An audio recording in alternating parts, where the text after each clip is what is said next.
Welcome to Jameson's Repair Shop. This video is a follow-up to my Fatwood homemade Fatwood video. I had a couple of comments in the video, excellent comments around the hazards of the glass and the turpentine, and I 100% agree. Has been always a concern with me. Not enough really to change it, but now I'm going to make the change. Jim Thomas left a really good comment on Fatwood. Go back to that video and have a look at his comment. It's excellent. The guy obviously knows what he's doing with Fatwood. And so I thought I would try out the nearest I could replicate what he did minus the paracord. So what I have, and I've tried this so I know it works. So this is a piece of Fatwood that I took out of the jar. And you can see where I've been whittling on it. And this is another piece that's fully saturated. So I wanted to try one. I tried the one that was only in there for a couple of weeks first, and that's this one. So I'm pretty sure, without having to carve this one up, it's good because it's been in there for a long, long time. They've dried out. I took them out yesterday. They've been drying for probably 12 hours or more. I took it out yesterday evening. The wood looks like normal wood, but when you smell it, it smells like turpentine.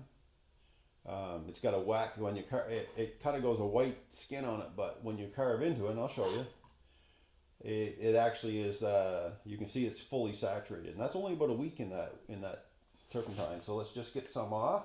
So what Jim suggested when using Fatwood is to scrape some off as you need it.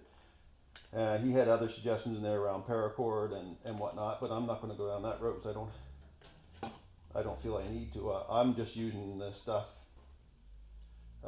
campsite. I don't, basically I'm not hiking with it. I have the RV there, just keep it in the RV storage. So we'll scrape a little off, like Jim said, just scrape some off, like this. And like I say, I'm not going to try to trick anybody here and say this is my first time. I have tried this, and I know it works.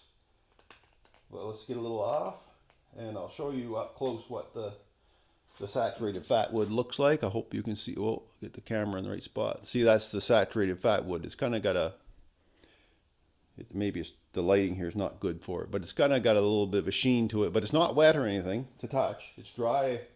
You know, your fingers don't get wet. They do get a pine smell to them, which is not bad. I don't mind that. So you scrape a little in. Whoop, that got away on me. So you don't need a lot. The way Jim describes it, and he's 100% correct on this, you do not need much. And I suspect there's more people out there that know more about Fatwood than I do. But I haven't found too many people making it with turpentine. Of course, not in my searches. And you could always split it, I guess, like this. But either way, as long as you get if you have a good place to peel a few strips off, that should be more than enough for a demonstration. So you can kind of get it in one spot like you would in a fire, like this. If you can see that. So there it is. So I'm going to light it up. I have this never-ending match. I'm not particularly fond of these, but I have it, and I don't have any real matches.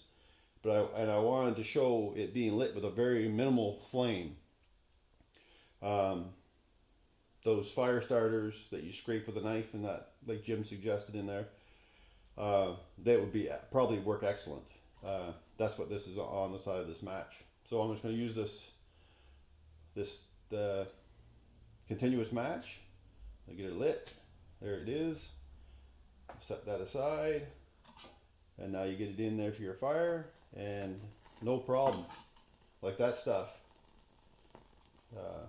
Like I say, only in there a week or so in the fluid, and look how you can move it around. And you don't need much. That's a few scrapes. That would be more than enough to get a fire going and a nice with some dry tinder and some kindling. You'd have no trouble getting a fire started. If the tinder's wet, I suspect you'd have to probably use a little more. But yeah, there's a lot of heat, a lot of energy in that bit of Fatwood there. So that's my follow-up video, and I want to thank Weldon and Jim for bringing up those issues.